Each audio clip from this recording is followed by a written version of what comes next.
Madame, mademoiselles et messieurs, bonjour. Apogée TV, actualité et info à tous les étages. Actualité et info à tous les étages.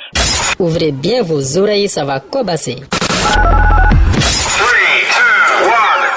Bonjour et bienvenue à tous. Alassane Ouattara a décidé de briguer un troisième mandat. La révélation est faite dans un article du média Africa Intelligence daté de ce mercredi 15 juillet. Après le décès du Premier ministre et candidat à la présidentielle Amadou Gon Coulibaly, le chef de l'État ivoirien n'a pas longtemps hésité. Il vient donc d'informer plusieurs de ses proches collaborateurs, constituant son premier cercle, de sa volonté d'être candidat à sa propre succession. Alassane Ouattara a brièvement envisagé de transmettre le flambeau au ministre d'État, ministre de la Défense Ahmed Bakayoko, avant de se raviser et d'estimer que la seule solution était d'être lui-même candidat. Waouh, qu'est-ce que c'est que ce truc-là?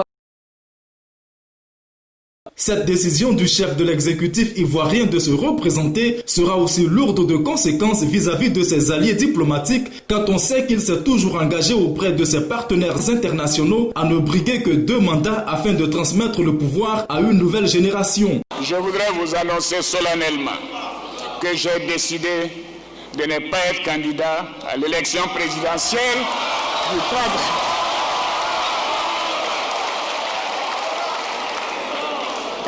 À l'élection présidentielle du 31 octobre 2020 et de transférer le pouvoir à une jeune génération. Ce discours a été tenu il y a seulement 4 mois et déjà, il est à classer aux archives des oraisons politiques. Car l'état-major du RHDP devrait être informé dans les prochains jours d'une candidature d'Alassane Ouattara à l'élection présidentielle d'octobre 2020 au lieu et place d'Amadou Gon Coulibaly, dont le décès l'affecte profondément. Je voudrais vous annoncer, avec l'accord de ma grande sœur Aga Fatoumata Gon Coulibaly, de l'âge Madou Gon Coulibaly, du chef de canton, que nous avons arrêté de faire le 40e jour du décès d'Amadou Gon Coulibaly à Korogo le dimanche 16 août. Et il sera possible de lui rendre un hommage particulier à ce grand homme d'État.